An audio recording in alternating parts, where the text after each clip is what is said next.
but I think one thing to say is get the formalities out of the way. And one of them is Shin the Legend. Shin helps me out a lot. He's one of my mods, and he needs to stream more often. But he's a good guy, and he helps me out streaming. And we talk about mental health every now and then. So, but yeah, he helps me out a lot. So and then Shrimpy RF. He'll probably be jumping into the stream later, but um, he helped me out here, or helps me out a lot, and yeah, um, he's one of my mods as well. So I might just make you a mod as well, project. So I'm not too sure yet. I'll think about it. And I know I need the sign in here, so I can type in real time. For some reason, it hasn't signed me in, so, and I don't want to do that in real time. The last one is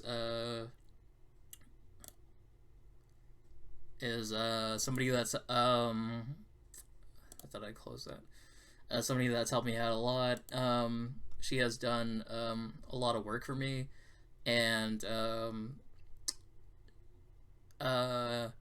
if you can help her out, just try and get a gig on Fiverr. I don't think her gigs cost too much. I pay a couple or whatever, but again, full disclaimer, I'm not financially compensated by her. I just felt like it'd be a good thing to say that, to get her more coverage and all that. So if you want to help her out, just go to Fiverr.com and search up Jessica 200,112. Other than that, I'll keep her image up for right now, so just in case later, if anybody else wants to get a gig done by her, then I'll just leave the image up. But for right now, I'll say what this stream is about for right now. It's one of my favorite games is getting a reboot, and I was pretty happy about that. And I think it's like I only knew about this game because what's it called over here?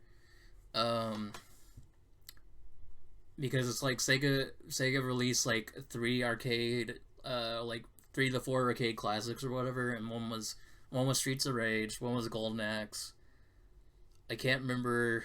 I think one was Alex Kidd, one of Sega's former mascots, and I think one of the last ones was the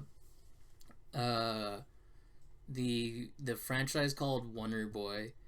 And at first, I think it's horribly awful that the franchise is called Wonder Boy, because again, like, that kind of really limits it. But I think the franchise should have just been called Monster World, and I feel, and like, that just would have been much better.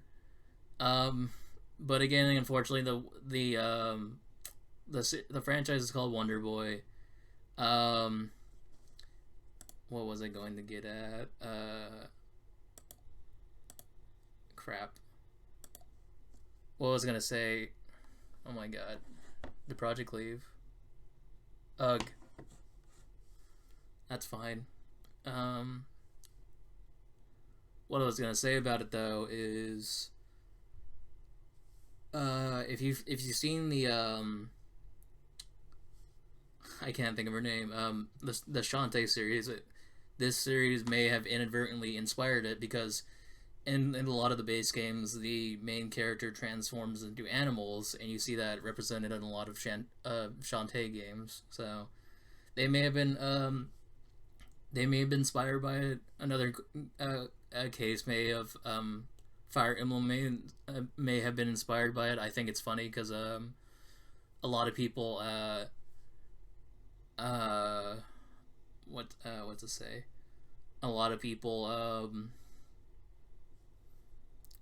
having a hard time thinking about it.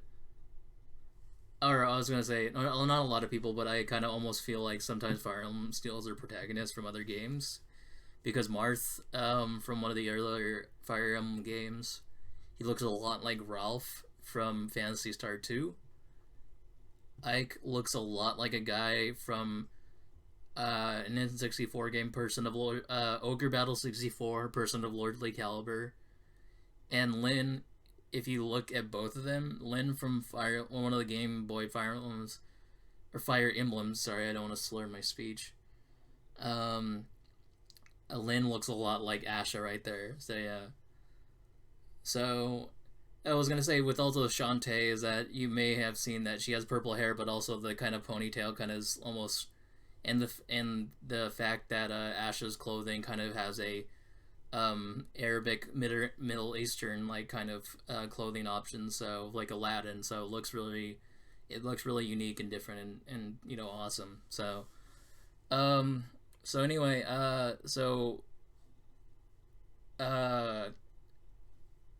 Monster World 4, as the reboot is calling it, Wonder Boy, Asha, and Monster World, was the last game that they were making for the franchise, and it's one of the best. They only had it in Japan only, which I was I'm so sad, because it's like Fire Emblem Custom Robo before, again, they were in Smash Brothers as trophies and characters. They were Japan only, so you wouldn't know about them if you only. I mean, again, if you lived in Japan, you would know about them, but regular people in the States wouldn't know about them unless you owned what's it called? I can't think of it. Unless you owned a non-region locker, and I don't even know if they did that back then. NES, or I mean a Famicom, or Genie or Genesis or whatever. Anyway, what I was gonna get at is Asha and Monster World, or Monster World 4 / Asha and Monster World is such a fantastic game, because it's one of like another franchise by Sega that has a heroine, but then they're kind of forgotten about. Same thing like with like Phantasy Star and Valkyrie Chronicles, or Valkyrie. I can't think of the franchise. Where it's like they have Alice and Phantasy Star. I'm sorry, I can't think of Valkyrie Chronicles.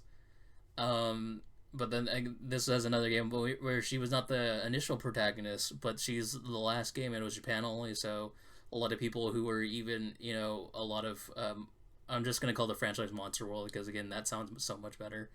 A lot of probably Monster World enthusiasts didn't know about this game, so. But again, I only knew about it by playing the Sega Vintage Collection, like that was on the Xbox 360 arcade, and again, it's a really fantastic game. Again, the B is super fair. I think it's like you can use save spots, or save like because it is emulation, but the game is. I swear the first boss is really difficult, and just because I probably haven't played the games beforehand. Why I'm saying I think this or sorry, before I go back to the bosses and the difficulty of the game, I would say that those older Monster Worlds, they were so difficult, and I'm not when I tried those first like Monster Worlds in what's it called, in on the Sega Vintage Collection, they were so insanely difficult, and like I'm not that, like, from what I remember, I'm not that super great at what's probably the nicest word to categorize this. Let's say ancient video games. Cause yeah, it's really difficult. It's stilted like the first Castlevania, so that's why it's like probably so difficult. And again, I swear in Castlevania at least you have the whip, and I feel like you have enough, or you have at least a little bit more range with the whip than the guy's puny sword in both of the first Monster Worlds that they have for the Sega Vintage collections. So the games are insanely difficult. So I got your project. But again, like I didn't play them for long because the first Monster World that they have in the Sega Vintage collection, it's built as an arcade game, and that's what makes I feel like it makes it so worse. But at least the second game is more like a traditional like RPG type thing where get items, get experience, get spells, and all that. But again, the again Ash Monster World 4 / Astro Monster World is such a great departure because you have like a Pikachu type creature, and sorry I don't have an image for it, and I should have brought that up. But she has this little like blue floating thing that it's called like a Pepe Lagoo. It's such a great name, and they're kind of used for like, oh, all the townsfolk sort of have one, so they're sort of evil. So they're kind of like, they're almost like gremlins, but they're so much better because it's like so many townspeople start getting one, and then the negative energies they channel or whatever, they gosh, what was I gonna say? They kind of start turning the townspeople into like mean jerks. So, and it kind of turns the queen evil from what I remember. And then but yeah, but your Pepe Le Goo is really good, and you start leveling it up too. It gets funny. Every like after major dungeon or whatever, um you'll get a chance to feed your Pepe Le Goo, and yeah, it starts getting bigger and fatter. So like so when you're first setting out with him or it or her, you can like float down like and glide down and stuff. So effectively Pepe Le Goo will effectively work as your double jump type thing. And when when your blue Pepe Le Goo starts getting bigger, it's really funny when it's like at its fattest before it transforms. Like they'll have great animations of Asha like kind of like the Pepe Le Goo is so fat that she's like having trouble holding him up. So like so unfortunately at that point you can't glide with them, but it's still funny to look at. But then the Pepe Le Goo, when you're in the final battle against the queen, and then you kind of go through these ground channels and all that. The Pepe Le Goo is this like giant Snorlax creature that it's great. Unfortunately, he takes like a hit for you, and I think in the final battle or the final boss battle as well, he takes like one final hit, so he might be dead, unfortunately. But I haven't played that far. But the Pepe Le Goo is great if you have a chance to look at the footage and all that. Other than that, I was gonna bring up the difficulty about the game, and that is that it starts it's kind of in the middle of difficulty, because like I swear, and I probably didn't know better, but the first boss, I swear, is really difficult, and every boss after that is such like a cakewalk. But at the very least, it's like you you have a sword, and it's actually much better than a lot of other like the hack and slash side scroller protagonists, like again like Castlevania and the early Monster Worlds. You actually have a shield as well. Well, I think in the other monster rolls you have your shield, but it's not as apparent, and I think you have to buy it, unfortunately. So you have a shield in this game, which makes life so much easier. It allows you to block fireballs and like other melee attacks too. And again, I don't think I realized that at the start, and that would probably would help me with the boss battle so much. Um, but yeah, the shield is such a godsend, and it makes life much easier in the game. Um, so the game gets a little bit easier with the shield. Um, the game kind of gets easier as well when you're with the Pepe Lagu. When he's like faux dead or whatever, it gets really difficult because again, not just Pepe Le Pew of like functions as your double jump. It also functions as like a Legend of Zelda type fairy type thing because you'll have revive potions if you sustain enough damage, and the Pepe Le Pew will open them for you. But unfortunately, when you're like doing the last section and you don't have the Pepe Le Pew with you, he doesn't open the potion, and then that's a game over for you. So that's a one bad aspect, or the slightly bad aspect that I kind of wish they just kind of just if you die, then you could use a revive potion by yourself. But I kind of understand it.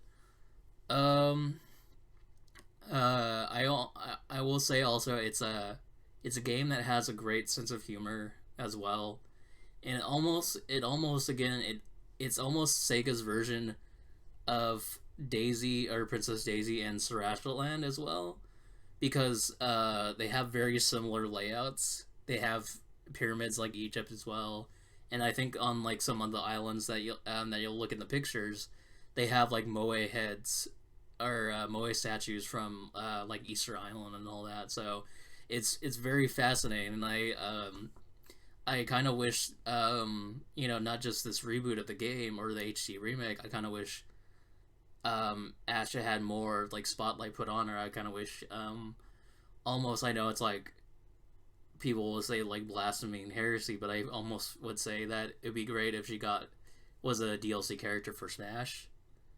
Um, but anyway, also what I was gonna say too is the game is fantastic. I looked at the trailer on YouTube or for the HD remake. I think it looks great. Um, I think the other thing is to say about the game is, or sorry, I kind of segued when I was talking about the great sense of humor.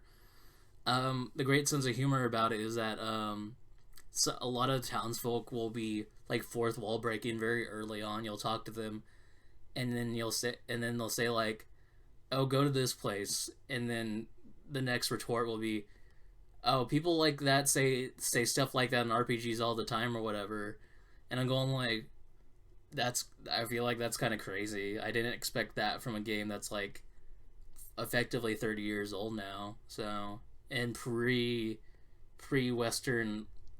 pre-western um idea of Deadpool and She-Hulk. So, well, She-Hulk's a little bit older, but again, in video game for with fourth wall breaking, it's I would say revolutionary for the time. Um,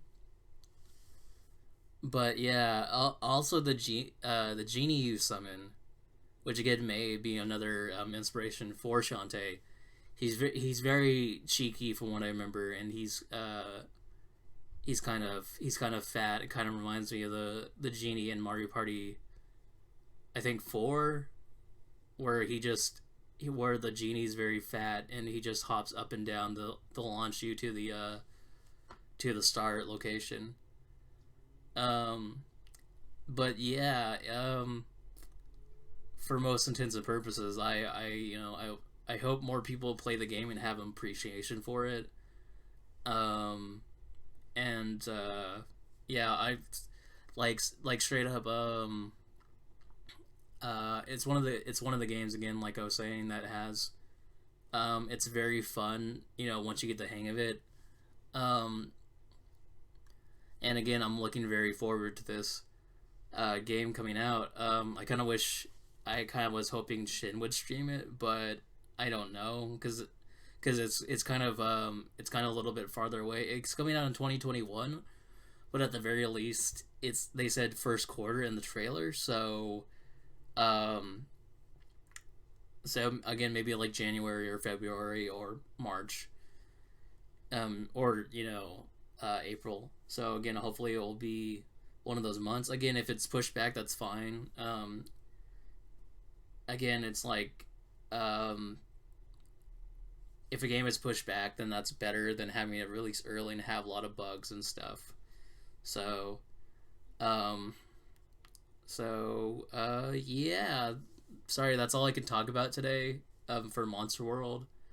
Um, Again, it's a great Sega franchise, which I'm sad that like they didn't even have a chance to put it in or have it be part of Sega Heroes, um, which was a Sega game, kind of like Smash, but a lot of like mobile games in general, where it's a match three. But at the very least, it's another battling game like Galaxy Heroes or Marvel Strike Force. But again, you have Sega characters, and last franchises I remember they put up before um, the developer Demiurge stopped wanting to make it, and they purchased the rights back to their company. Um, I think it was like Virtua Fighter was one of the last character drops, and then Yakuza was with I think Kazuma and Majima. But then that's kind of where it stopped because that's when Demiurge said bye guys, and that they didn't. I feel like it didn't occur to Demiurge at the time to be like, we could keep making this game and continue making that extra money from Sega, and we can make our own stuff instead of not having a stream of money. Again, another thing about it, they might have a stream of money from Marvel Puzzle Quest, which again is same like Match 3, but at the same time, I don't know. I don't know if it went directly to Sega and none went to Demiurge, except for probably Sega, and then half or at least a quarter went to Demiurge or whatever. So, um, but yeah, I would have liked if Monster World got representation in Sega Heroes, but that didn't happen. So, I think when they were having like a Sega 50th anniversary or whatever, I think that was recent, like on their Twitter or whatever. Monster World was like one of their like pins or stickers, or just one mention. But again, there was so much like Puyo Pop in that, so I was kind of frustrated. So that was my other thing. But other than that, I can't think of anything else to say. Um, Thank you again for dropping in, Project. Um, and that's all I can think about for right now. So thank you everybody for dropping by. This has been